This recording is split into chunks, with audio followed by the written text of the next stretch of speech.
주 예수님 감사합니다. 주님의 아름다운 이름과 복음을 위하여 만세전에 우리 모두를 택정하여 주셔서 감사합니다. 그리스도를 아는 일에 저희들의 온 존재가 드려질 수 있게 하여 주시고 그리스도를 나타내고 증거하는 일에도 우리들의 온 인생이 사용될 수 있게 하여 주옵소서.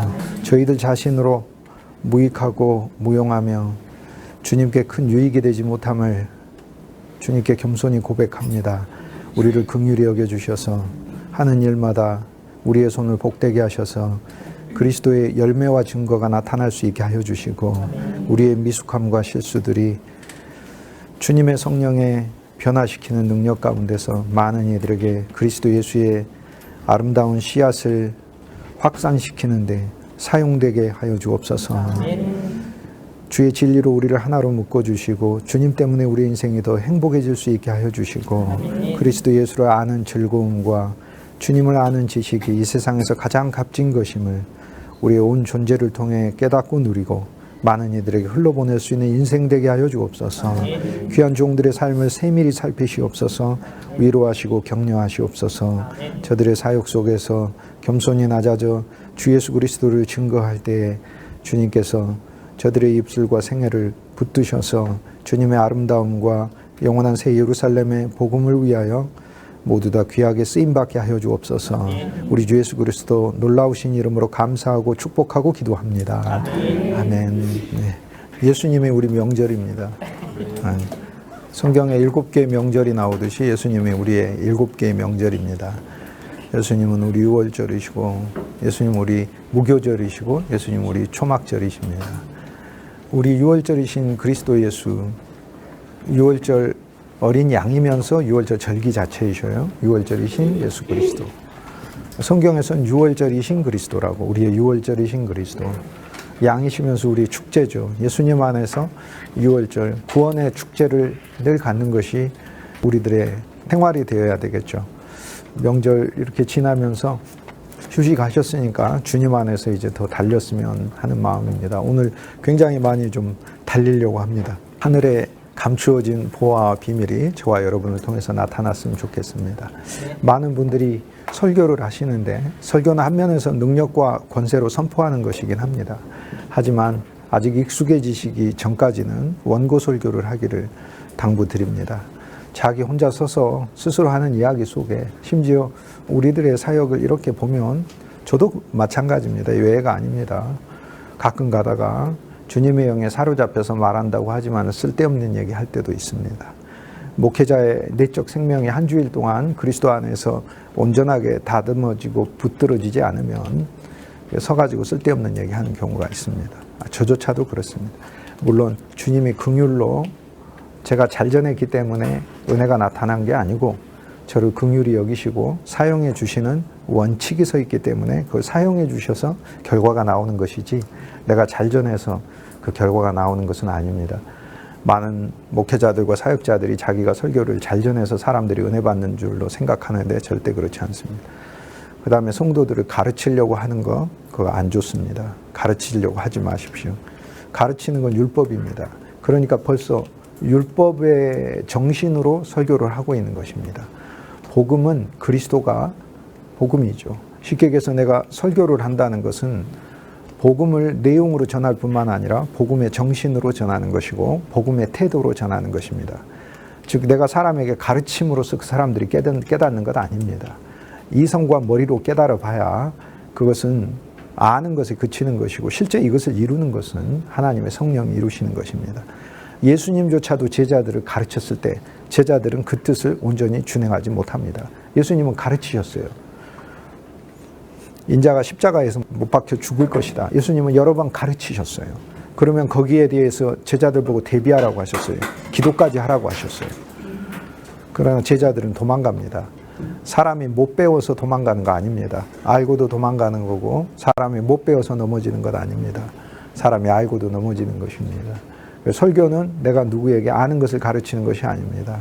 내가 누리는 예수 그리스도, 이거를 내 안에 계신 예수 그리스도께서 또 회중 가운데 계신 그 예수 그리스도께서 성도들의 심령에 어떻게 전달하는가, 그분이 하시는 일이죠.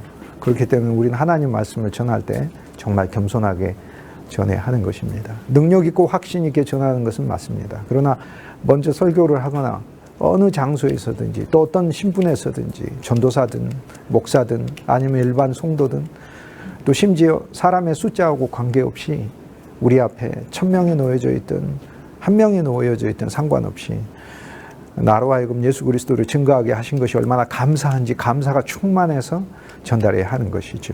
설교를 저도 자주 하지요. 설교를 하고 나서 돌아오면서 마음속으로 이제 주님 앞에서 돌이키는 경우들이 몇 개의 경우가 있습니다. 첫째, 그리스도를 충분히 전하지 못했을 때. 두 번째, 제 개인 이야기들이 들어있었을 때. 세 번째, 본문 주제에 대해서 더 많이 설명하지 못하고 주변 이야기나 쓸데없는 이야기들을 많이 했을 때. 네 번째, 성도들의 영적 상태를 잘 파악하지 못한 채 혼자서 냅다 달리기 했을 때. 여러분 명절에 부모님 만나시고 친척분들, 연세 드신 분들 만났을 텐데 마실 산책 나가자 해가지고 산책 나가서 어린아이들은 막 뛰어나가고 젊은 애들은 100m 달리기 하면서 뛰기도 하지만 여러분 노인네 데리고 100m 달리기 한번 해보자고 하십시오. 큰일 나는 거죠. 많은 사람들이 진리에 있어서 자기가 100m 달리기 할 줄 안다고 성도들 데리고 100m 뛰게 하려고 하고 있어요. 그거는 성숙한 생명이 아닌 것이에요. 그들과 함께 맞춰서 걷는 것입니다. 본문도 선택을 할 때 너무 이상한 본문 선택해가지고 내가 이거를 깊숙이 비밀을 안다는 식으로 그렇게 전해서는 안 됩니다. 그런 유혹을 저도 많이 받습니다. 하지만 그리스도의 말씀은 보편적이고 쉬운 것부터 시작을 합니다. 예수님부터도 이 땅에 태어나실 때 막 온갖 신비한 방법으로만 태어나시고 그러지 않았어요. 인간의 방식으로, 인간이 알 수 있는 방식으로 그렇게 예수님 태어나셨어요. 33년의 생애 중에서 30년은 우리와 함께 같이 사셨다는 이야기 속에서 어떻게 보면 목회자의 설교는 그 속에 평범성이 전제되어야 하는 것입니다. 그러면서 그리스도 예수를 증거하는 것이죠. 결국에 내가 가르치고 깨우치는 일이 아니라 예수께서 하시는 일이다 라는 것에 대한 명백한 인식이 필요하겠죠. 이게 생명의 설교입니다.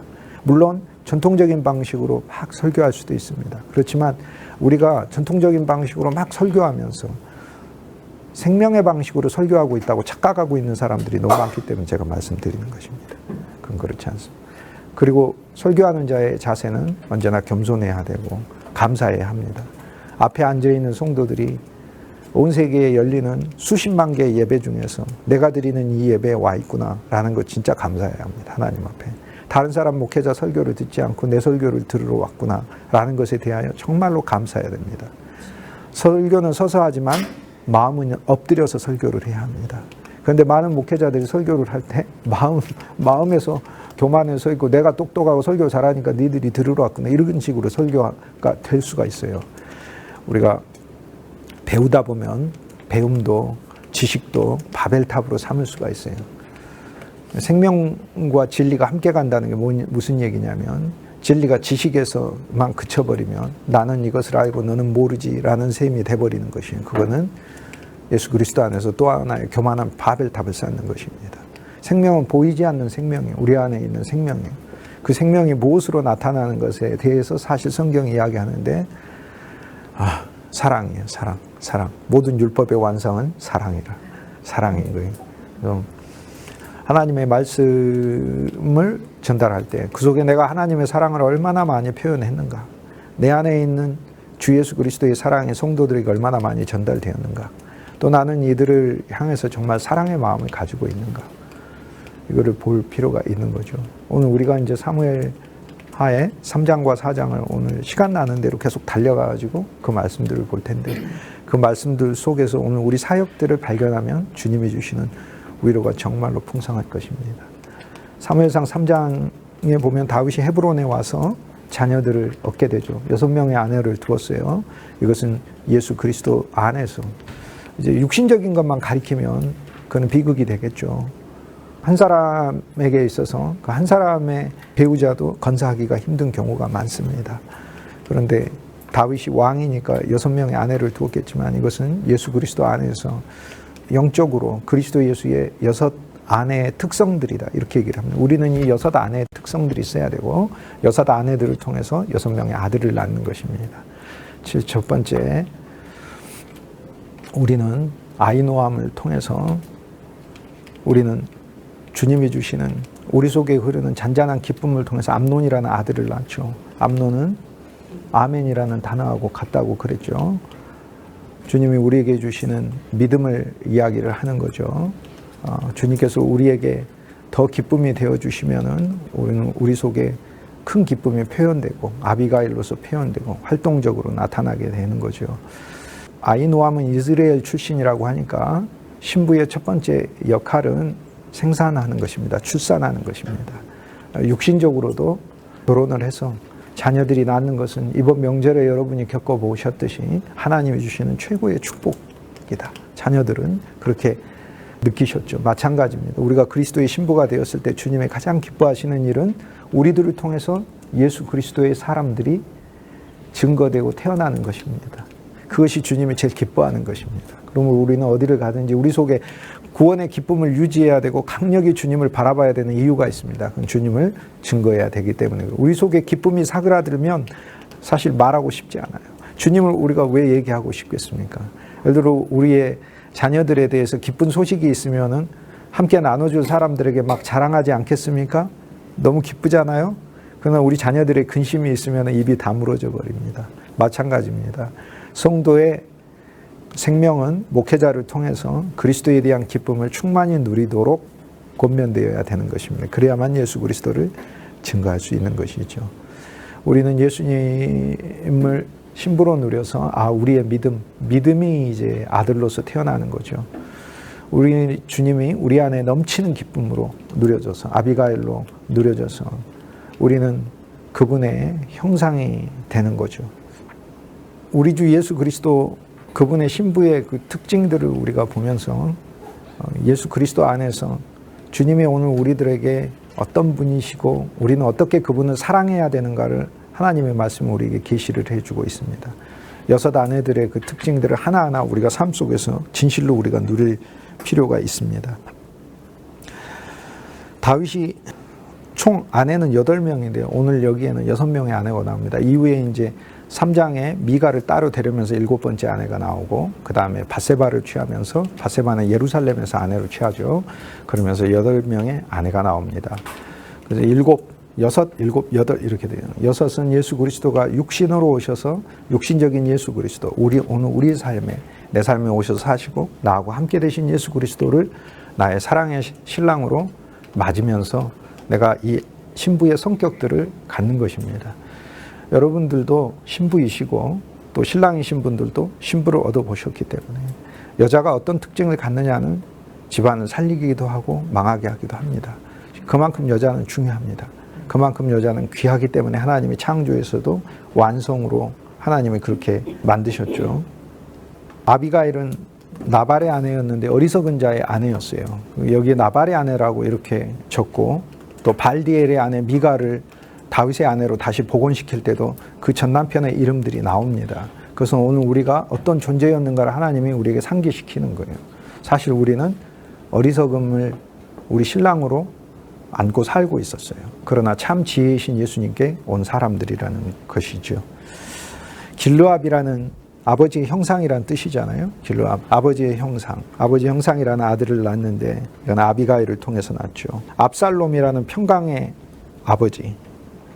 하늘에 계신 우리 아버지 그럴 때 그 아버지는 평강의 아버지시죠. 우리의 생명의 아버지시죠. 아버지는 생명을 의미를 합니다. 주기도문에서. 주기도문 나왔으니까 이야기하는데 주기도문에는 동사가 등장을 합니다. 주기도문에 등장하는 동사 7개 중에서 5개는 이미 이루어진 동사예요. 그리고 나머지 2개는 이루어진 것이 지금 여기 나타나라는 직설형 동사예요. 그동안의 구약의 기도는요, 안 이루어진 것을 이루어지게 해달라는 기도였어요. 그런데 예수님이 누가복음 11장에 주여 우리에게 기도를 가르쳐 주소서. 인간이 예수님께 요구할 수 있는 질문들 중에서 제일 좋은 질문 중에 하나인 것 같아요. 주여 우리에게 기도를 그럴 때 주님이 너희는 이렇게 기도하라 라고 얘기하면서 주님이 우리가 알고 있는 주기도문이라는 걸 말씀해 주죠. 그런데 그 중에 동사들이 2개 빼놓고는 전부 다 이미 이루어진 동사라니까요.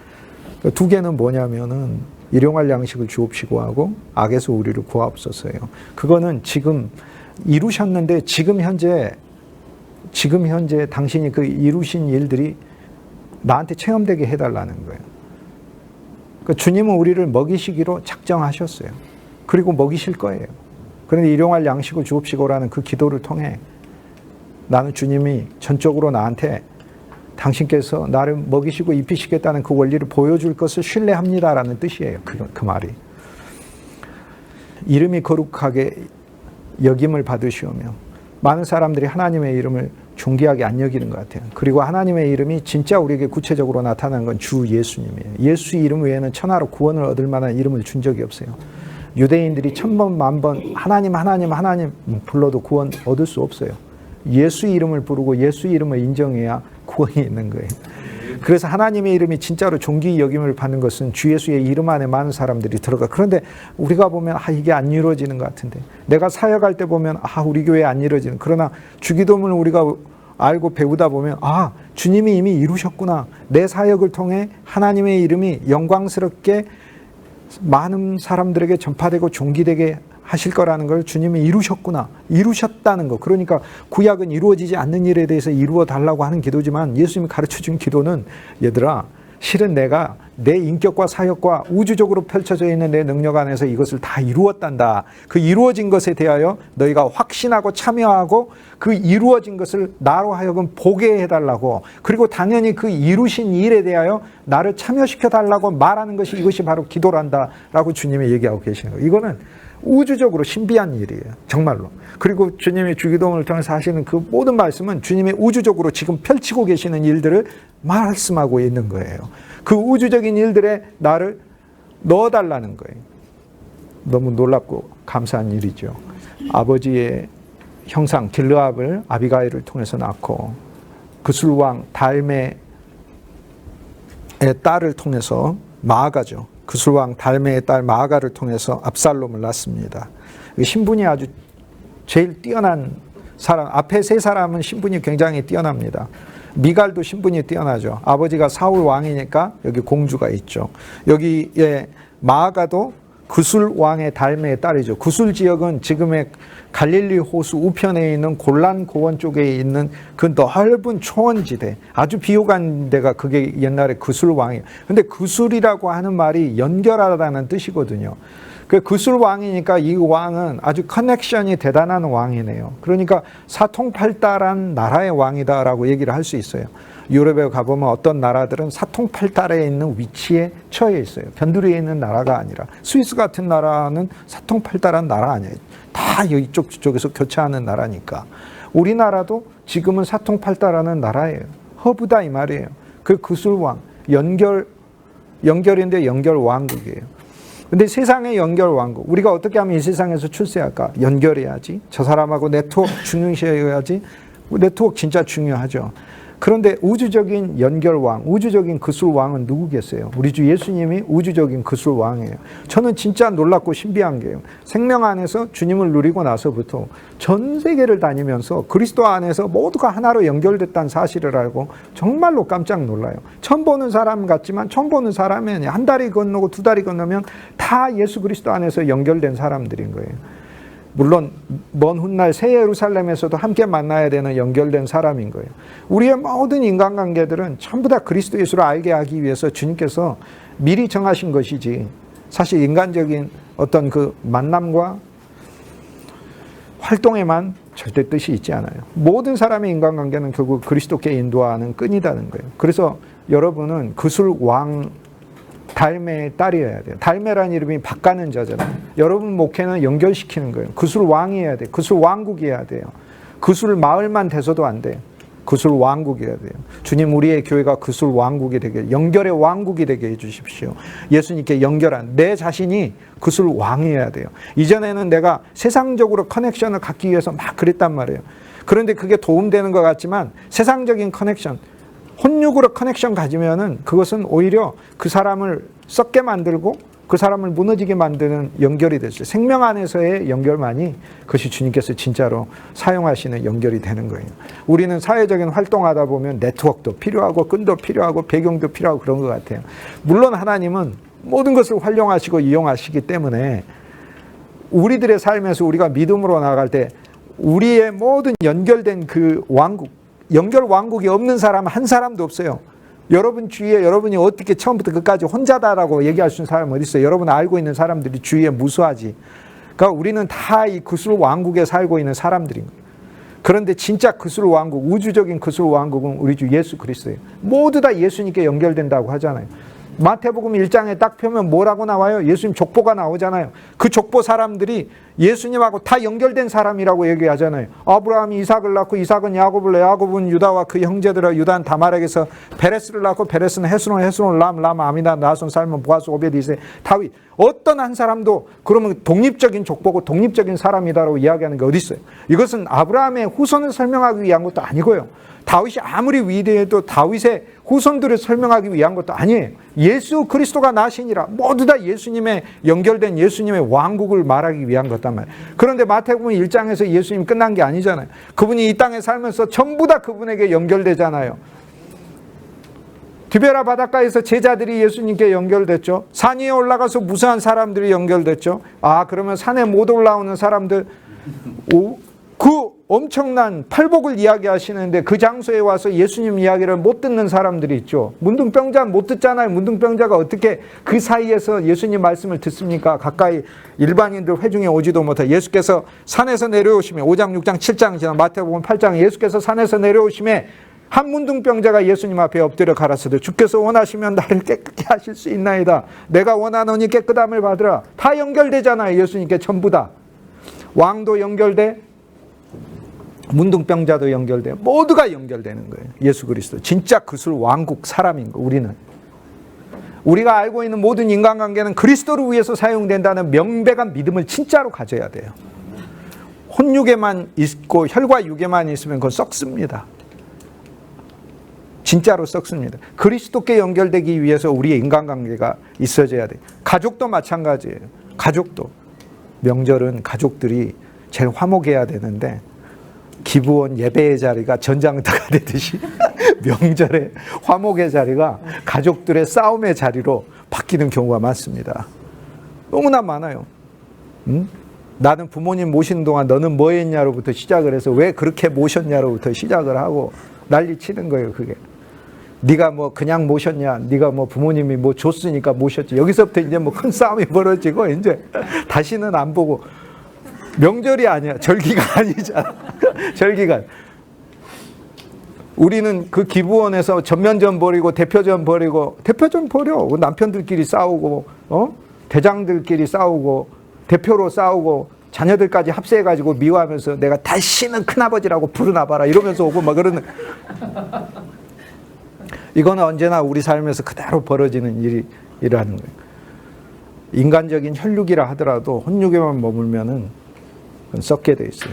우리의 모든 만남에 그리스도 예수를 중심에 놓아서 연결해야 합니다. 이게 성도들도 마찬가지예요. 나하고 함께 목회 10년 했으니까 20년 했으니까 목회 오래 하신 분들한테 물어보세요. 제일 못 믿을 게 성도들이라고 그러죠. 그러면 성도들은 목회자 믿습니까? 성도도 목회자한테 실망 많이 하잖아요. 마찬가지예요. 우리가 어느 한 방향만 보고 그렇게 이야기할 수는 없다. 어쨌든 얘기가 길어졌는데 그술 왕이에요. 예수 그리스도. 그분을 따라서 우리도 우리 각자의 그술 왕이에요. 이 그술 왕으로서 우리는 우리의 역할은 달매, 밭가는 자고 여기에서 마아가가 나요. 밭을 갈다 보면 고생되고 힘들잖아요. 마아가는 말 그대로 눌렸다라는 뜻이에요. 고통받는 자 눌렸다라는 얘기예요. 신부로서 감당해야 될 건 가난의 고통도 있는 거고 어려움도 있고 하는 것이죠. 그것이 예수님의 신부의 성격이다라는 것이에요. 넷째 아도니아는 학기세의 아들이죠. 절기, 예수님을 절기로 누르면 그분을 능력으로 얻는다는 거고. 다섯째 아비다르 아침 이슬이에요. 스바디아, 예수님이 우리 판단이에요. 사람 판단 잘 믿지 말아야 됩니다. 당신 좋은 사람이 해도 그거 막 믿을 필요 없고요. 당신 나쁜 사람이다 해도 거기에 막 마음 좌절되고 그럴 필요 없어요. 주님이 우리 삶에 대해서 해주시는 판단을 늘 제일 두려워해야 되죠. 그러면서 우리는 사는 것이죠. 그 아침 이슬을 늘 누리면서 아비달이라는 이름이 아침 이슬이니까 아침 이슬 같은 신부가 돼야 되는 거죠. 여기에서 우리의 믿음은 스바데라, 여호와의 판단, 하나님의 판단을 믿고 일하는 자다. 생활하다가 보면은 막 사람들이 이렇게 저렇게 하는 것들이 있어요. 그걸로 우리가 스스로 판단할 필요도 없어요. 저는 제 판단이 언제나 바뀌는 것을 볼 때마다 주님을 찬송합니다. 이제는 더 이상 판단하지 않기 때문에 그래요. 내가 나쁘다고 생각하는 사람 나중에 보면 좋은 사람 돼 있고, 내가 좋다고 생각하는 사람 나의 가시가 돼 있기도 하고 그래요. 주님이 수시로 바꾸셔요. 그렇기 때문에 마음이 이리 바뀌고 저리 여호와께서 내 판단이다라는 거예요. 그리고 사람의 판단에 의해서도 이렇게 저렇게 좌우되지 마세요. 그럴 필요가 없는 것이죠. 여섯째는 이드로암인데, 이드로암이라는 이름은 성경에 처음으로 여기서만 등장하는 아들 이름입니다. 역대기에도 나오지만 거기에 그냥 이름 한마디만 나오고 더 이상 등장하지를 않습니다. 다윗의 아내 에글라, 송아지라는 이름의 아내죠. 송아지처럼 일한 아내다. 앞에 세 아내는 굉장히 신분이 좋은 아내고, 뒤에 세 아내는 여자 이름만, 아내 이름만 나옵니다. 아내 이름만 그냥 아비달, 핫깃, 에글라, 이렇게 이름만 나옵니다.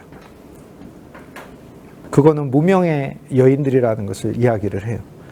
예수님의 신부가 믿음의 가문으로서 좋은 출신 여자들만 만약에 썼다면, 아버지가 장로님이고 목사님이고 안수 집사님이고 신앙 열심히 좋은 분들만 썼다면은, 그러면은 우리는 자격이 안 될 수도 있고 그러지만, 예수님의 신부는 예수님이 왕국에서도 데려오고 저기 낮고 천한 데서도 데려온다는 것을 이야기해요. 핫깃이라고 하는 게 절기라는 뜻이잖아요. 아마 핫깃은 가난한 제사장 집안 목사님 딸이었을 가능성이 큽니다. 이름이 핫깃이라고 해서 절기라고 이름을 붙였거든요. 이거는 이스라엘 백성들이 당시에 그 신앙적인 하락으로 봐서는 절기를 잘 안 지켜요. 이때부터 블레셋 사사기 시대에 오면서 맨날 우상 섬기고 그러거든. 그런데 핫깃, 여호와의 절기다라는 그 이름을 가졌던 거는 절기를 잘 지키는 집안 딸이었겠죠. 아마 아버지가 가난한 레위인 아니었겠는가. 대제사장 말고 제사장 그룹도 아니고 레위인이에요. 그러니까 시골교회 가난한 목사님이었을 거다. 그렇게 얘기를 추정을 할 수 있다 이 말이에요. 그렇게 이름이 그런 거죠. 아비달이는 아침 이슬이요. 그럼 아침 이슬이 내리는 지역이죠. 그럼 뜨거운 지역이 아니라 아침 이슬이 많이 내리는 지역이겠죠. 그러면 이스라엘 중부에서 저기 산골에서 온 여자다라는 것을 알 수 있고, 에글라라는 이름은 송아지야. 그러니까 그 집안에 송아지가 있으니까 송아지라고 이름을 지었겠지. 송아지하고 아무 관련도 없는데 느닷없이 송아지라고 해요. 성경에 보면은 이름은요, 당시의 상태와 신분과 다 연결해가지고 이름을 지어요. 그러니까 에글라, 송아지라고 이름을 지었던 것은 송아지를 키우는 집안이고, 그러니까 농촌 출신이고 열심히 일하는 그런 집안 출신이고 하는 걸 알 수 있어요. 이것이 바로 그리스도 예수의 신부들의 성품이라는 거예요. 그런데 이것은 예수님의 생애를 가리켜요. 예수님은 우리에게 아멘, 영원히 살아있는 진리에 실제로 오신 분이에요. 예수님은 길르압, 예수님은 하나님 보이지 아니하시는 하나님의 형상이에요. 골로새서 1장에 그분은 우리 앞에 보이지 아니하신 하나님이 형상으로 우리 앞에 나타나셨어요. 성육신을 가리켜. 아멘으로서 그분은 영원한 실제시요, 길르압으로서 우리 주 예수가 우리 앞에 나타나신 분이시요, 압살롬으로서 예수님은 우리를 위해서 평화를 이루러 오신 분이세요. 예수님은 어떻게 평화를 온 생애를 통해 다 이루었죠. 태어나면서 우리의 인생과 우리의 살고 있는 땅이 예수님에게 연결되었고, 그분이 우리를 고치심으로써 그분에게 우리는 더욱더 마음을 풀고 다가갈 수 있게 됐고, 그가 채찍에 맞음으로 우리가 나음을 얻었고, 그가 징계를 받음으로 우리가 평화를 누리게 되었잖아요. 그러니까 아버지의 샬롬, 아버지의 평화는 예수 그리스도의 십자가의 고난을 가리킵니다. 그분은 우리를 위한 압살롬만 되신 것이 아니에요. 그분은 우리의 기쁨의 절기가 돼서 아도니아, 우리의 능력이 되셨죠. 예수 그리스도는 우리의 부활이 되시고 우리의 생명이 되시고 우리의 영광이 되시고 그리스도의 생애를 전부 다 이야기하는 것입니다. 예수 그리스도는 스바데예요. 예수님은 공의로 심판하고 판단하고 계시는 분이에요. 우리는 하나님의 생명과 성령 안에 사는 사람들이기 때문에 하나님의 판단이라는 것은 외적으로 너 그러지? 이렇게 하는 재판정 땅땅땅 두들기는 그런 판단을 말하는 게 아니라 내 삶 안에서 순간순간 그리스도가 내 판단이 돼야 된다는 것을 이야기해요. 내가 세상적으로 판단해서 이건 세상적으로 말하는 그게 아니라 예수님이 내 판단이에요. 나는 그 순간 주 예수의 이름을 부르고 주 예수님의 이름을 따라가는 것이 그것이 내 판단인 거예요. 그냥 어떤 상황에서 그냥 내가 주님을 붙드는 것이 그것이 내가 내려야 될 판단인 거예요. 이것을 골라야 될지 저것을 골라야 될지도 모를 때 그냥 그리스도를 고르는 것이 이것이 바로 그냥 내 판단인 거예요. 예수님은 온 세상을 당신의 섭리로서 통치하시는 것, 이제 부활하셔서 멜기세덱의 반차를 따라서 축복으로서 두 손을 들어서 당신의 백성들을 돌보고 계시고, 온 세상 위에는 그분이 당신의 발 아래 두시고 세상을 심판하시는 것, 그분이 관리하고 계시는 거죠. 그래서 우리는 주님을 믿고 나아갈 수 있어요. 여기에 보면 어그러진 사람들에 대해서 다윗이 실제로 심판하잖아요. 전부 다. 요압에 대해서도 심판하고, 실은 아브넬이 아사엘을 죽었으니까 아사엘도 심판받는 거예요. 전부 다. 여기는 하나님의 공의와 심판이 나타나요. 그런데 그 공의와 심판 속에서 뭐가 나타나요? 하나님의 인정과 사랑이 나타나요. 에라 잘 죽었다, 그럴 줄 알았다, 이게 아니에요. 다윗의 마음을 통해서 우리에게 구체적으로 다가오신 예수 그리스도는 오늘 우리의 부족하고 미약한 삶이지만 우리의 삶에 대해서 인정받아야 될 부분, 칭찬받아야 될 부분들을 주님께서 붙드시고 그걸 위로하고 계신다는 걸 우리한테 알려주고 계시는 거예요. 너무 감사한 거죠. 정말로 감사한 거죠. 여섯째 아들 이드람이라, 천둥의 백성이요 하늘 소리의 백성이라. 예수 그리스도께서는 결국에 뭐하러 오셨어요? 우리가 이 세상에서 잘 먹고 잘 살게 하기 위한 것만 위해서 오신 게 아니에요. 우리를 하늘의 백성으로, 새 예루살렘의 백성으로 만들기 위해서 오셨다는 건, 여기에 있는 여섯 아들의 그 이야기 속에는 우리 주 예수 그리스도의 생애가 전체가 다 들어있어요. 우리는 이걸 알 필요가 있어요. 믿음이라는 건 우리 속에 살아있는 거고, 행함이라는 건 뭐냐면 이 믿음이 무엇을 만들어내는 것을 행함이라고 불러요. 사람이 행하는 걸 행함이라고 부르지 않아요. 우리 안에 있는 믿음이 무엇을 만들어내는 것을 행함이라고 불러요. 그래서 믿음이 죽어버리면 뭘 못 만들잖아요. 죽은 사람이 뭘 만들 수 있어요? 죽은 사람이 음식을 할 수 있어요? 죽은 사람이 밭에 나가서 일을 할 수 있어요. 그래서 행함이 없는 믿음은 죽은 믿음이라 라고 얘기를 하는 거예요. 그건 사람이 행하지 않았을 때 그 믿음이 죽었다를 얘기한 게 아니라, 믿음이라는 건 안에서 무언가를 자꾸 그 믿음이 만들어내고 있어요. 근데 믿음이 만들어내는 게 뭘까 했더니 그리스도의 형상이래요. 그래서 사실 행함의 절정은 그리스도의 형상이에요. 우리 안에서. 우리 안에 믿음은 뭔가 자꾸 만들어요. 믿음은 뭔가 자꾸 만든다고요. 믿음은. 우리 안에 믿음은 뭔가를 만든다는 거예요. 이 믿음은 살아있는 믿음이에요. 너무 감사한 믿음이죠. 우리는 우리의 믿음이 살아있으면, 살아있는 건 저절로 움직이게 돼 있어요. 강아지 키워보셨죠? 강아지 살아있잖아요. 좀만 자라죠. 데리고 다니기가 힘들어. 나보다 더 힘이 세가지고. 살아있으니까. 믿음이 살아있으면 믿음이 자꾸 가는 거예요. 우리 믿음을 하나님 앞에서 늘 살려야 돼요. 그러면 그 믿음이 무언가를 이루어요. 믿음은 자체적으로 그 굉장한 액션을 가지고 있어요. 그걸 이룬다고요. 그런데 믿음은 어디서 나와요? 믿음은 들음에서 나고, 들음은 그리스도의 말씀이니라. 그리스도의 말씀을 들으면 우리 속에 하나님이 진짜 우리에게 이루고 싶은 것은 예수 그리스도의 형상인 것이죠. 다윗집과 사울집 사이에 전쟁이 오래돼서 다윗집은 강하여 가고 사울집은 약하여 가더라. 할렐루야 아멘이죠. 할렐루야 아멘이에요. 로마서 7장에 오라 나는 공고한 자로다. 할렐루야 아멘이에요. 왜? 우리 주 예수 그리스도께 감사할 수 있으니까. 아, 내가 내 안에 있으면 공고한 거구나. 이걸 발견하는 게 복음이에요. 나는 예수님 없이 나는 행복합니다. 나는 행복합니다. 그거는 공고한 게 아니고 그 저주받은 사람이에요. 그 축복받은 사람이에요. 예수님 없이 나는 행복해. 그거 저주받은 사람인 거예요. 예수님 없이는, 예수님을 빼버리면 나는 인생이 곤고야. 난 예수님을 빼버리면 그냥 인생이 불행인 것 같아. 이것이야말로 진짜 축복받은 인생인 거예요. 사울의 집은 쇠하여 간다. 할렐루야 아멘이에요.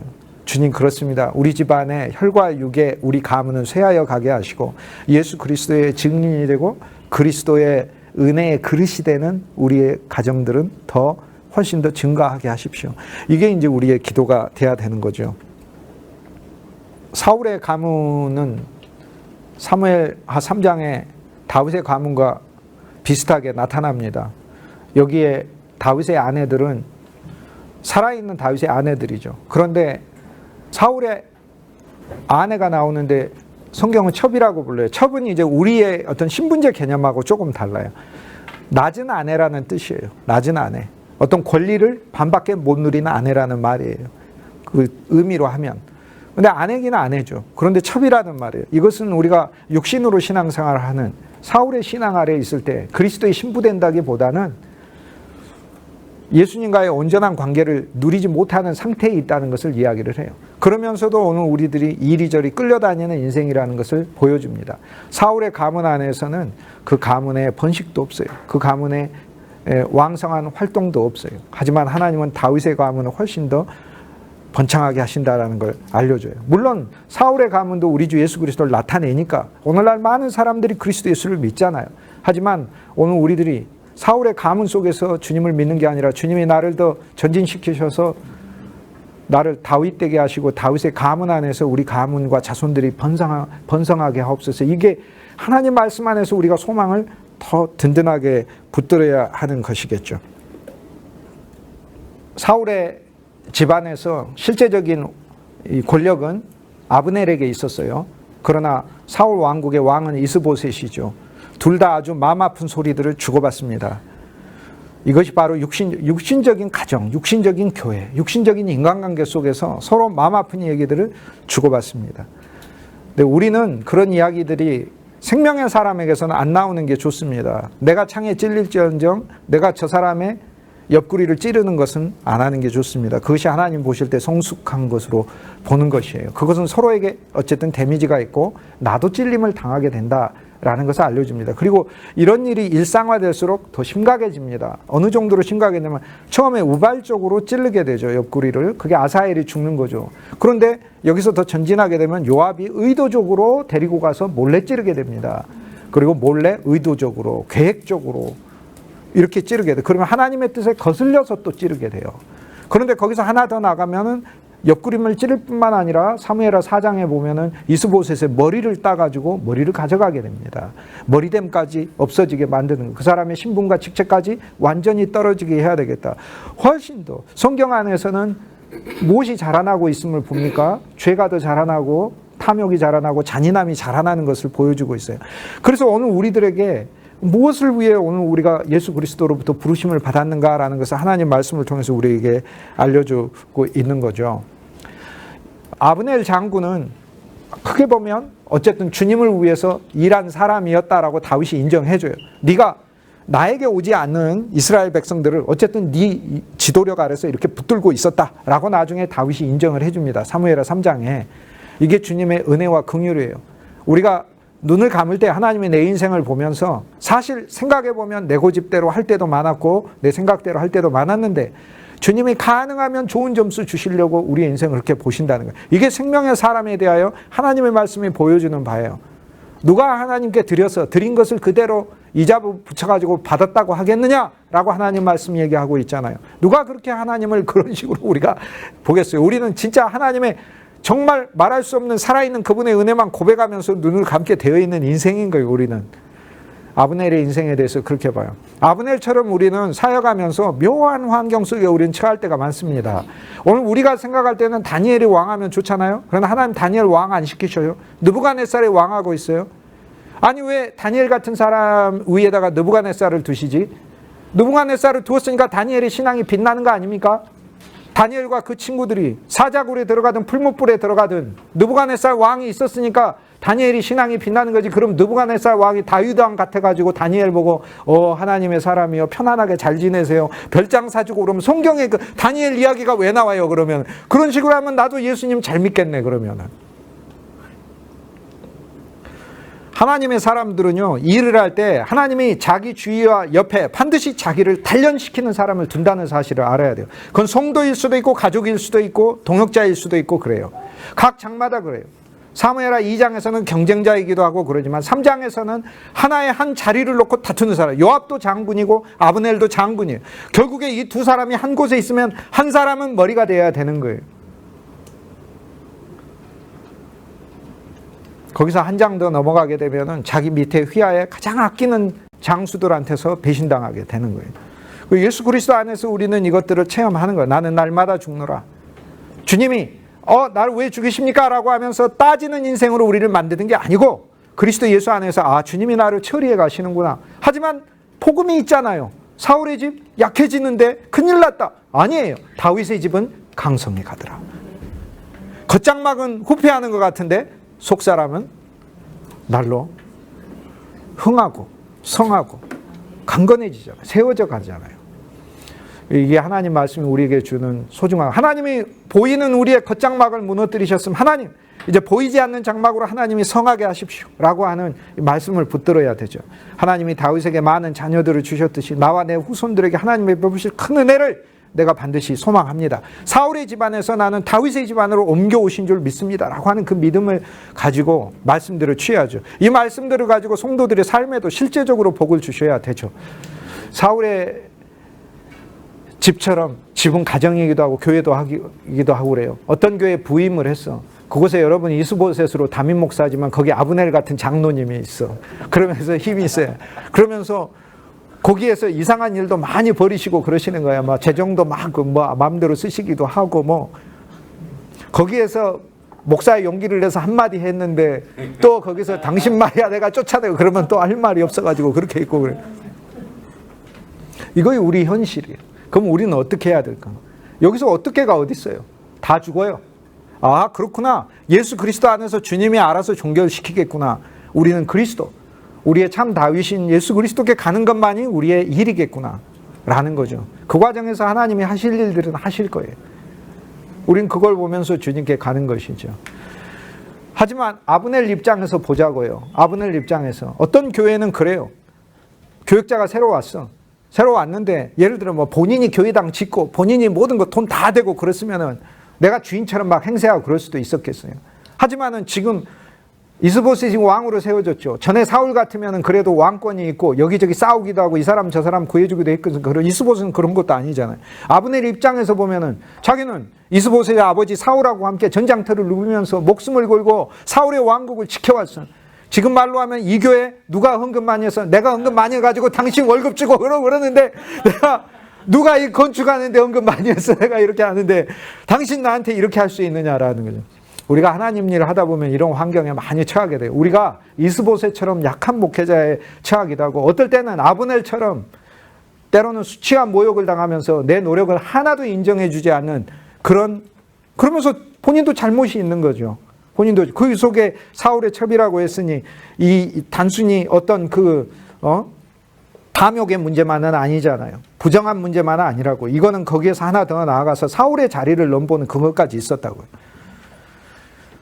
어찌됐든 여기에서는 서로 모욕을 당해요. 모욕을 당하는데 거기서 화를 내죠. 아브넬이 화를 냅니다. 내가 유다의 개머리냐라고 하면서 내가 개인데 개머리냐 내 머리가 사람 머리고 내가 지금 이스라엘의 이 많은 지파들 다윗보다도 훨씬 더 왕국이 커요. 어떻게 보면 다윗보다도 훨씬 더 힘이 세다고도 할 수 있어요. 지금 현재 따르는 지파의 숫자도 비교가 안 됩니다. 저 아래 유다 지파하고 겨우 거기 지파만 지금 다윗을 따르고 있지 나머지 북쪽에 있는 지파는 거기 사무엘 3장에 보세요. 이스라엘 평원에 있는 납달리든 아셀 지파든 전부 다 길르앗까지 므낫세하고 갓 지파까지 전부 다 이스보셋을 이런데 이스보셋을 따르는 것 같지만 실제로 헤게모니와 파워는 아브넬에게 있지 않습니까? 내가 유다의 개머리냐? 그러게 유다의 개머리냐? 나를 뭘로 보고 이렇게 얘기하는 거예요. 근데 그런 마음이 들어요. 우리가 하나님 앞에서 부족하잖아요. 그러나 우리의 권위가 무시당할 때 무슨 마음이 우리 입에서 나요? 나를 뭘로 보고 이렇게. 그런데 생명의 사람은 이 말 없어져야 돼요. 그런데 너무 놀랍게 하나님이 역사하시는 걸 우리가 입에서 저절로 튀어나와요. 성숙하면 안 튀어나오는데 우리가 무시당하면요 이거 튀어나옵니다. 그런데 여기에서 그 다음 튀어나오는 말이 훨씬 좋은 말이에요. 뭐라고 얘기하냐면 에라이 내가 다윗한테 전부 다 왕국을 넘겨버려야 되겠다. 하나님이 다윗한테 왕국을 넘긴다고 다윗이 전부터 홍보하고 다니더니 좋다. 내가 다윗한테 왕국을 넘기겠다. 그런데 이것이 하나님의 말씀이 오늘 우리한테 보여주는 거예요. 우리 모욕당하고 무시당하잖아요. 에라이 전부 다 예수 그리스도께 전부 다 바쳐버려야 되겠다. 이렇게 해야 되는 게 오늘 우리가 해야 될 말이에요. 제가 정말 친하게 지내는 우리 어떤 목사님 한 분이 계셔요. 진짜 2년이 오래됐어요. 한 30년 가까이 됐어요. 됐는데 제가 어떤 이렇게 가르치는 교수로서 사역을 하면서 최초의 강의를 저한테 들었던 분이에요. 근데 그때는 이제 막 비즈니스하고 그러면서 신학 공부하고 이러면서 곧 안수 받은 그런 상태였어요. 제가 그분에 권면했어요. 신학교만 졸업하셨길래 오셔서 공부하세요. 그랬더니 뭐 기도 열심히 해가지고 은혜 받으면 되지. 여기까지 공부했으면 됐습니다. 이러면서 안 하더라고요. 근데 어느 날 한 6개월 정도 지나가지고 전화가 왔어요. 수업 시간에 아주 친하게 지내고 교제도 많이 하고 그랬거든요. 근데 전화가 왔어요. 교수님 잠깐 좀 만나지. 오래전 일입니다. 그게 한 5, 6년 전 일입니다. 그냥 만났더니 자기네 교회 이제 개척해가지고 목회를 하는데 성도가 한 20명, 30명 정도 많아졌대요. 그런데 막 열심히 일하던 그 권사들이 갑자기 막 반기를 들더니 자기한테 대들고 그러면서 결국엔 교회를 나갔대요. 근데 나간 거는 상관없는데 나가면서 자기한테 한 말이 자기한테 너무 상처가 돼가지고 자기가 어떻게 할 줄을 몰라가지고 교수님 생각나서 그냥 나한테 연락했다 그래요. 그 목사님이 뭐라고 그랬냐면은 그 권사님이 이러고 얘기했대요. 내가 세상의 목사들 중에서 너처럼 무식한 목사는 처음 보다 이러면서 그래가지고 다른 말도 아니고 그래가지고 그래서 공부하라는 제 얘기가 생각이 났었잖아요. 그래서 내가 공부하라고 했지 않습니까? 그래서 호세대학교에 와가지고 석사하고 MDB하고 THM하고 박사학위까지 공부를 했어요. 그 정말 유식한 목사님이 됐어요. 그런 얘기 들으면은 얘가 그 인간을 가만두지. 그래서 몇 년째 지금도 가끔 농담으로 그래요. 그 권사님 만나면은 선물 홍삼이라도 하나 사드리라고 내가 그랬어. 그렇게 욕하고 나간 권사님 만나면 권사님 때문에 와가지고 공부하면서 나하고도 훨씬 더 친해지고 하나님의 진리 안에서 조성되게 되고 그러지 않았냐고. 우리는 아브넬의 교훈을 통해서 아 그렇구나 하나님 일하다 보면 이렇게 모욕받는구나. 내 작은 잘못이 있어요. 있는데 그 잘못으로 내가 지금까지 한 모든 고생과 내 노력들을 깡그리 뒤집어 엎어버리는 일들이 나타나는구나. 그런데 여기 너무 좋은 일이 있어요. 다윗이 아브넬을 칭찬할 수밖에 없는 좋은 게 있어요. 그거 오늘 우리한테 보여주잖아요. 뭐 하라고. 에라이 모르겠다. 전부 다 다윗에게 다 갖다 줘버려야 되겠다. 우리 모욕당하면 어떻게 해야 되는 거예요? 저 인간을 내가 가만두지 않겠어. 이렇게 하는 게 아니라 좋아요. 가만두지 않겠어 하면 돼요. 어떻게? 전부 다 그렇죠. 예수님께 다 데려가 버려야 되겠어. 이렇게 하면 돼요. 아브넬은 너무 좋은, 저는 이걸 보면서 저는 진짜 사실 이거를 정말 오래전부터 근데 느닷없이 이런 얘기 하기도 이상해가지고 저는 몇 년 전부터 언젠가 내가 사무엘 3장에 되면 반드시 이 아브넬의 자세. 왜냐하면 우리가 얼마나 이런 많은 모욕들을 받아요. 우리가 못 배우고 우리가 없고 가난하고 연약하고 우리 신분이 낮기 때문에 무시당하지만요. 거꾸로 아브넬처럼 높아져도 무시받아요. 에이 그거 뭐 대수라고 하면서 그 사람의 노력과 위치를 한꺼번에 전부 다 깡그리 무시해버립니다. 그리고 사람마다 다 실수와 잘못이 있는데 그 실수와 잘못을 가지고 그 전체를 전부 다 뒤집어 엎어버리려고 합니다. 그런 일들을 우리는 목회사에 가면서 늘 겪는다 그 얘기입니다. 겪는다. 그럴 때마다 내가 유다의 개머리냐? 진짜 자기의 이름을 개라고 붙인 사람이 있잖아요. 갈렙의 어머니 아버지. 갈렙이란 이름의 뜻이 개예요. 개라는 뜻 아닙니까? 맞습니다. 나는 주님의 개입니다. 신약에 보니까 자기를 개라고 인정한 사람 믿음이 제일 좋던데 수로보니게 여인. 나는 개들에게 은혜를 주러 오지 않았다 그러니까 개들도 자녀의 상에서 떨어져서 먹던데요. 그 말이 무슨 말이에요? 개가 자녀의 상에 반려견이란 얘기 아니에요. 길거리 잃은 개는 아니잖아요. 난 주님의 반려견. 난 주님의 집안에 있는 강아지. 왜 강아지한테 먹을 거 안 줘요? 이렇게 얘기하는 거랑 똑같잖아요. 그게. 예수님을 할 말 없게 만드는 게 이게 바로 믿음이 뛰어난 거예요. 우리는 예수님을 할 말 없게 만들 필요가 있어요. 예수님께. 예수님이 우리 삶을 섭섭하게 하면 예수님 내가 아브넬 같은데 내 노력을 알아주시지도 않고 사람들이 나를 향해서 비난할 때 에라 모르겠다. 그래 죽고 살기를 한번 해보자. 어떻게 해보자? 내가 전부 다 예수님께 데려가고야 말겠다. 이거 얼마나 감사해. 수치를 당할 때 아브넬이 정말 잘한 거는 바로 그 역할이에요. 그리고 다윗에게 전령을 보내요. 여기에 전령이란 단어가 등장하는데 아브넬이 다윗에게 전령을 보내고 다윗이 그 이야기를 듣고 다윗도 전령을 보내서 아브넬에게 이야기를 합니다. 여기 전령이 왔다 갔다 하면서 이야기를 해줘요. 전령이 무슨 단어냐면 천사라는 단어와 똑같은 단어예요. 말락이란 단어예요. 하나님의 사자라는 거 아니에요. 그런데 성경이 전령 아니에요? 성경이 오늘 우리에게 하나님의 뜻을 계시해 주는 전령이에요. 그 전령 속에서 음성을 들으라는 거예요. 아브넬이 전령을 통해서 다윗에게 무슨 말을 해요? 우리 성경을 통해서 성경을 가지고 예수 그리스도께 무슨 말을 하냐면 아브넬이 해야 되는 말을 하는 거예요. 첫 번째 뭐라고 해요? 나하고 당신 집안하고 언약을 맺사이다. 언약 맺겠습니다. 성경을 통해서 아브라함하고 여호와 하나님 언약 맺었네. 좋겠다. 아브라함은 이삭하고 여호와 하나님 언약 맺었네. 이삭은 좋겠다. 나는 뭔가 그게 아니란 말이에요. 내가 아브라함이고 내가 이삭인 거 아니에요. 내가 야곱인 거 아니에요. 그러니까 아브라함과 이삭과 야곱이 하나님과 언약을 맺었다. 나는 삼중으로 언약이 있구나. 그런데 이렇게 맺었다 그러면 나는 3 곱하기 2 해가지고 나는 2배의 언약으로 여호와 하나님의 모든 언약이 내게 있는 것이다라고 믿음으로 더 나아가야 되는 거지. 언제나 아브라함보다도 더 못한 믿음으로 우리가, 아브라함이 여호와의 말씀을 따라갔다 그러면은, 여호와의 말씀은 내가 너를 축복하고 내가 너와 함께하고 내가 너로 큰 민족을 이루게 하고, 그 말씀을 따라갔다 그러면, 아니 우리도 그 말씀을 명백하게 진짜 믿고 그 말씀을 우리 앞에다 놓고 따라가야 될 거 아니에요. 집 안으로 들어갈 때 그 말씀을 먼저 밀어놓고 들어가야 될 거 아니에요. 그게 말씀을 따라가는 거 아니에요. 이렇게 말씀을 따라갈 때, 내 바깥으로 나갈 때 내 바깥에서도 하나님이 나를 복주시고 나와 함께 하시고 나를 통해서 여호와의 뜻을 이루시고, 예수 그리스도가 여호와의 뜻이니까 나를 통해서 하나님께서 반드시 그분의 사역을 펼치실 것이다 라고 하고 말씀을 던져놓고 내가 따라가는 게, 이게 말씀을 따라가는 것이지. 그 말씀을 따라가는 게 그게 따라가는 거예요. 분노 따라가지 마요. 저 바깥에 나가면은 저기 저 보기 싫은 인간이 있는데 분노를 따라다니는 삶이 아니라 하나님의 말씀을 따라가는 삶이 되는 것이죠. 너무나 놀랍고 감사한 거죠. 언약을 맺사이다. 언약. 예수님이 피로 언약을 이미 세우셨잖아요. 그러면 우리한테는 예수님이 언약을 맺으라 이런 말 하시지도 않았어. 뭐라고 했는데, 언약을 기억하라고 했어. 언약을 예수님 맺으라고 했어요? 기억하라고 했어요? 기억하라고 하셨지. 언약은 이미 이루어졌다. 주기도문 이미 이루어졌다. 나라가 임하옵시며, 나라는 이미 이루어졌어. 하나님이 내 속에 하나님의 나라를 이미 이루셨다고요. 영원한 새 예루살렘 이루셨다고요.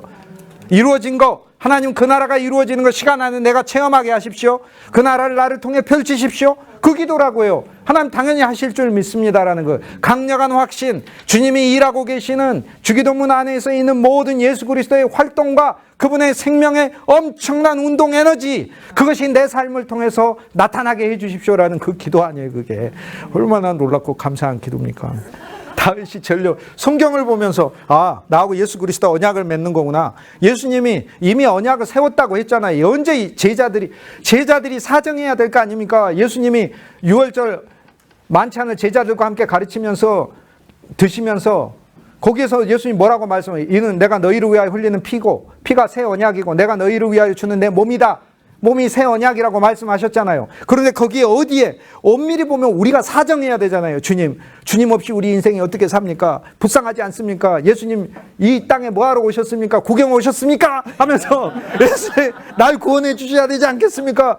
예수님 내가 언제나 하나님의 언약 밖에 있어야 되겠습니까? 그럼 율법의 언약 아래 있어야 되겠습니까? 예수님 새 언약을 맺어 주십시오 막 하면서 막 사정하고 눈물로 통곡하고 막 그러면 예수님이 알았다, 내가 맺어주마, 이렇게 돼 있는 게 아니고, 제자들은 뭐 하는지도 모르고 뭐 하는지도 몰랐어요. 그냥 밥 먹는 줄 알았지, 어린 양 먹는 줄 알았지. 과거에 이스라엘 백성 자기 조상들 구출해 주는 건 줄 알았지, 지금 자기 자신을 구출해 주시고 자기 자신의 인생을 건져주신 하나님의 새 언약이 맺어주는 줄 몰랐잖아요. 제자들은 몰랐는데 예수님이 마음대로 언약을 맺어놓고 언약이라고 그러죠. 그 다음에는 뭐라고 해요? 기억하라고. 그냥 기억하라고. 언약을 기억하라고. 오늘 우리들의 삶이 그거예요. 얼마나 감사하고, 이게 진짜 복음인 거예요. 그렇구나. 내 인생에 그분의 언약은 내가 맺으려고 노력 안 해도 그분이 언약을 맺어버리셨구나. 그분의 언약이 내 인생에 맺어져 있구나. 나는 그분의 언약을 기억하는 것이구나. 새겨지게 하는 것이구나. 기억하다는 새기다라는 말이에요. 스가랴. 새기다. 새겨라. 네 마음에 새겨라. 그분의 언약이. 축복의 언약이. 놀라운 언약이. 상상할 수 없는 말씀들이에요. 진짜 어떻게 말로 할 수 없어요. 리스바라는 여자가 있잖아요. 아브넬이 취했던 이 사울의 천. 어떻게 보면 불행한 여자의 인생이에요. 하지만 이 리스바의 인생도 그리스도에 의해서 쓰임받습니다. 그의 자녀들이 구속의 제물처럼 드려지게 돼요.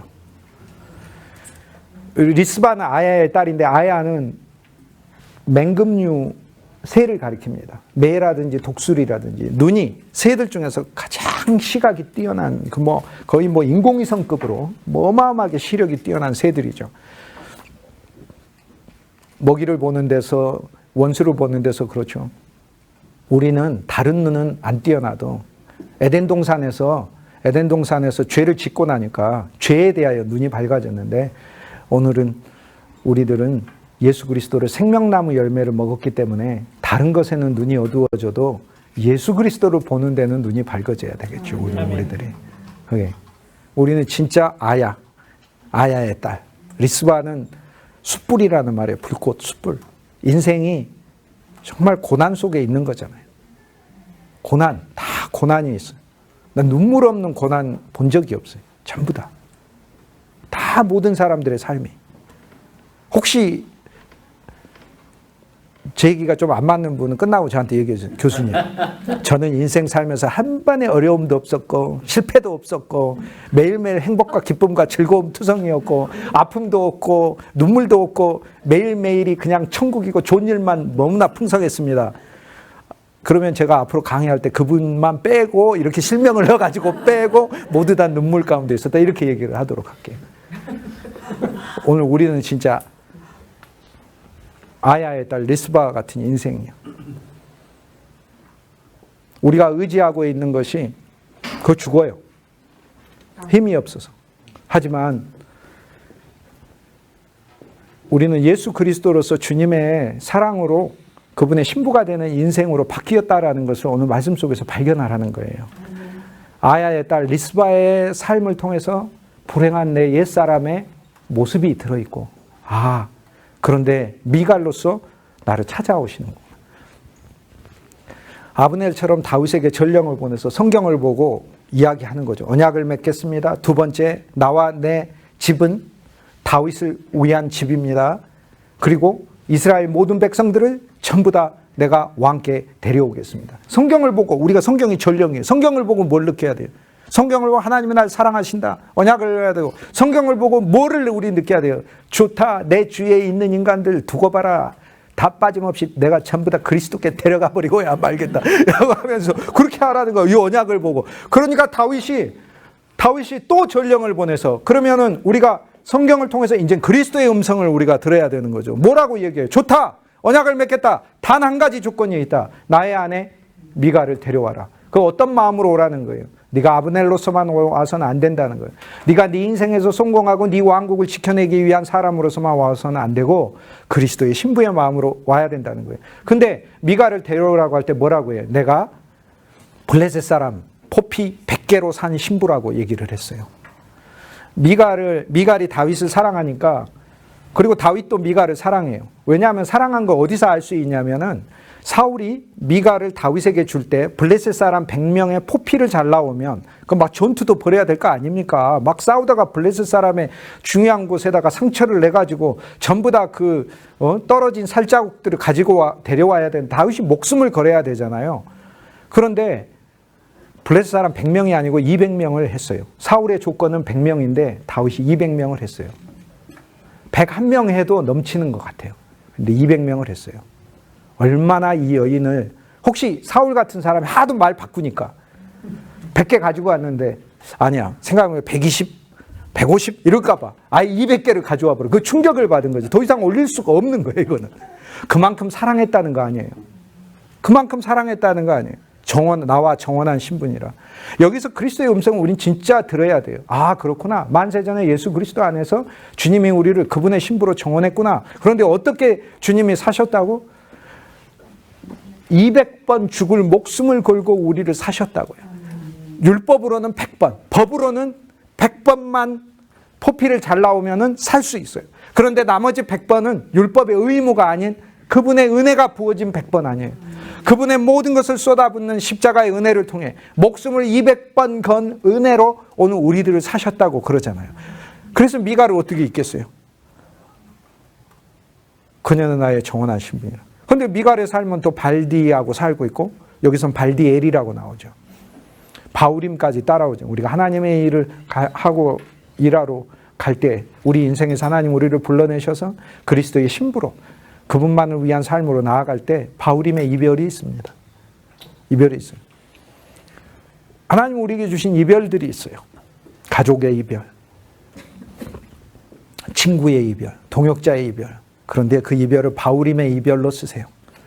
하나님의 일로 부르시는 그 순간으로 사용하세요. 하나님의 일로 더 나아가기 위해. 바우림은 예루살렘에서 멀지 않더라. 예루살렘, 그분을 위해서. 예루살렘에서 멀지 않은 곳에 있어요. 그분을 위해서 쓰임받는 우리 각자의 눈물의 바우림이 있어요. 그곳에서 우리가 주님의 신부로 가는 거예요. 너무나 감사한 이야기죠. 아브넬이 다윗에게 왔습니다. 다윗이 잔치를 베풀어 줍니다. 그리고 평안을 선물하고 평안히 가라고 합니다. 그런데 요압은 그걸 지켜보질 못합니다. 왜 그렇죠? 아브넬이 요압의 동생 아사헬을 죽였기 때문에 그렇죠. 그걸 보내버렸어요. 다윗이. 요압이 오기 전에 아브넬을 보냈습니다. 요압은 다른 데 전쟁하라고 보냈습니다. 요압을 바쁘게 했어요. 한자리에 앉아있으면 싸움 날까 봐. 그게 하나님 뜻이에요. 하나님이요, 우리가 뭔가 원한이 있을 때 우리를 바쁘게 하셔요. 바쁘게 하면 그 가운데서도 남의 머리 잘라가지고 밤새 아라뱃길 걸어다니는 그런 식으로 일하면 안 돼요. 그냥 우리는 그 일에 하나님이 우리를 바쁘게 하셨다면 원수 갚는 일에 우리의 마음을 소진하지 말라는 거예요. 그런데 돌아왔어요. 돌아왔더니 아브넬이 그냥 갔네. 요압 입장에서는 화가 날 거 아니에요. 아니, 내 동생을 죽인 아브넬을 다윗 땅에 그냥 보냈어. 그런데 요압은 어떤 사람이 하나님의 사람 아니에요? 요압은 아브라함 자손 아니에요? 이삭과 야곱의 자손 아니에요? 요압은 어떤 사람이에요? 더구나 다윗의 이세의 가문 사람이에요. 그 아버지 이세의, 다윗의 아버지 이세는 다윗도 낳았지만 수루야도 낳았어요. 딸을. 수루야의 아들이 요압이에요. 어머니하고 다윗은 피가 같아요. 다윗과 요압은 요압의 어머니를 통해서 가족이 되고 피가 같아요. 어머니하고 피가 같으니까 피하고 육이 같은 거죠. 피하고 육체까지 같은 거고. 더 깊게 보면은 아브넬은 사울의 인척이기 때문에 아버지 쪽으로, 쉽게 얘기해서 피가 같은 쪽이고, 다윗과 요압의 관계는 피하고 육이 같은 거죠. 훨씬 더 가깝고 기질과 존재까지도 같은 거죠. 그런데 요압은 무엇을 위해 있어요? 다윗을 위해 있잖아요. 요압은 하나님의 선택받은 이스라엘 백성, 무엇을 위해 있어요? 하나님의 사랑을 위해 있잖아요. 율법을 위해 있어요. 근데 복수를 위해 있는 게 아니라 모든 율법의 완성, 다윗은 완성을 위해 있으니까 사랑을 위해 있잖아요. 그런데 이스라엘의 대장군이 개인적인 복수를 위해서 그 일들을 하는 거예요. 그러면서 다윗을 섭섭하게 여겨요. 뭐라고 얘기하냐면 다윗의 왕국에 해를 끼친 자들을 그냥 보내냐고 그래요. 말은 굉장히 아주 대단합니다. 하나님의 뜻을 이루는 것처럼 그래요. 그러면서 뭐라고 구실을 삼아서 아브넬을 다시 요압이 불러옵니까? 다윗 왕이 부른다고 해서 불러와요. 아니, 왕을 속일 정도야. 정작 다윗 왕국에 해를 끼친 자는 자기 자신 아니에요? 오늘 하나님은 요압의 이야기를 통해 우리가 생명 안에 있는 사람이지만 아브넬로서 우리를 위로하시는데 요압으로서 우리를 꾸짖으시는 말씀을 주님이 우리에게 알려주고 계세요. 우리가 종교 안에 있었고 우리가 부족하였지만 주님을 순수하게 붙들었던 것에 대해서 주님은 우리를 칭찬하시고, 하지만 그것도 끝나는 거예요.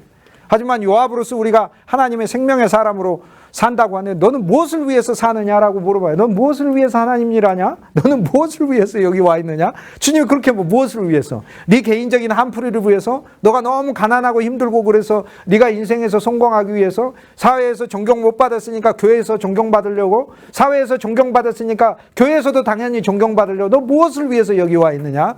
교회에서 그러면은 너가 네 옆구리가 찔리고 그럴 때 그럼 넌 여기 복수하기 위해서 왔느냐? 너는 새 예루살렘을 짓기 위해서 왔다는 거예요.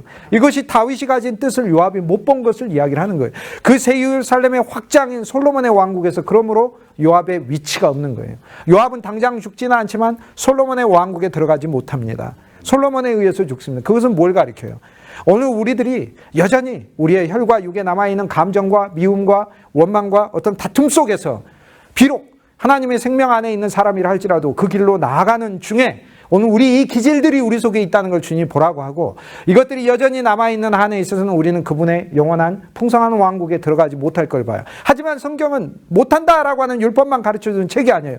구주 예수 그리스도를 더 누려가는 가운데 주님이 복음이라는 거잖아요. 복음은 무엇을 말해요? 그분 안에서 우리의 부족함과 어리석음을 그분의 십자가에서 끝내시듯, 나는 바울이 날마다 죽노라 했던 그리스도의 십자가가 매일 적용되듯 그리스도를 더 알아가면 알아갈수록 우리의 이 요압의 기질도 주님이 당신의 십자가에서 함께 끝나게 하셔서 우리로 하여금 그분의 솔로몬의 왕국에 우리로 하여금 들어가게 하시겠구나 라는 사실을 우리로 보게 하는 거죠.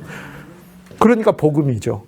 그렇구나. 나에게 있는 이 문제들, 저 문제들, 주 예수 그리스도를 누리고 내가 나아가는 가운데 주님이 나의 아사엘도 끝내고 나의 아브넬도 끝내고 나의 이스보셋도 끝내고 나의 요압도 끝내고 결국에 그분의 왕국이 남겠구나 라는 거죠. 그러면 다윗과 솔로몬은 무엇을 위한 거예요? 하나님의 성전을 위한 거예요. 결국에 두 사람이 한 일이 제일 중요한 일이 궁궐 지은 일입니까? 아닙니다. 나라 영토 넓히는 아닙니다.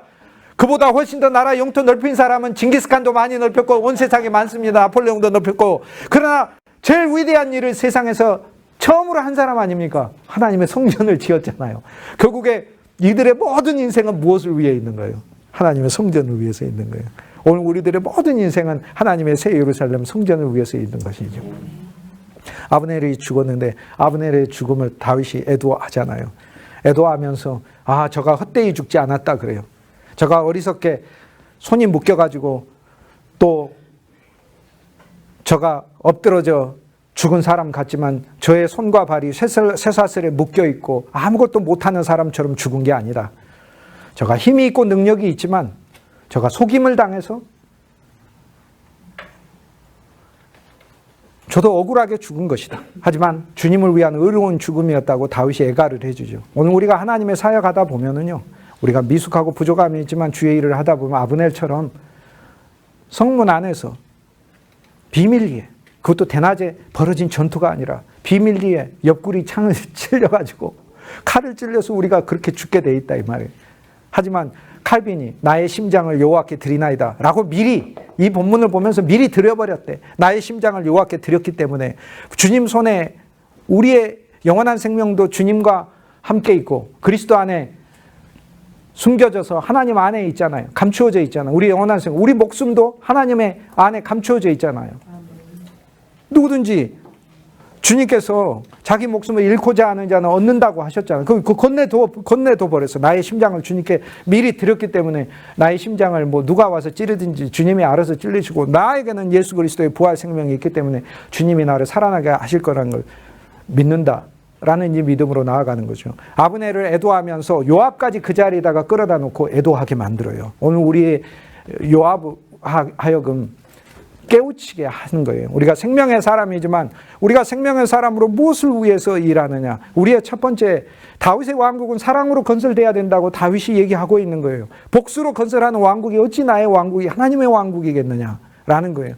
하나님은 우리를 향해서 복수하자고 하시면 우리 중에 살아남을 자가 누가 있느냐. 하나님이 세우고자 하는 왕국을 다윗의 왕국을 통해서 하나님이 보여주시고자 하시는 것이라면 하나님은 무한한 사랑이시고 영원한 긍휼이시오. 그분의 사랑과 인자와 긍휼하심은 영원 무궁하신 것이라면 이것을 부분적으로라도 보여줘야 되는 게 다윗의 왕국인데 서로 복수하고 서로 칼로 찌르고 서로 죽고자 하면 서로 물고 뜯으면 서로 망하느니라 이거를 보여주는 게 다윗의 왕국이었느냐라고 하는 거죠. 그러나 오늘 우리의 현실은 우리의 소망과는 달리 이런 일들이 일어나다는 말씀하고 있잖아요. 하지만 우리는 너무 감사한 게 있어. 왜요?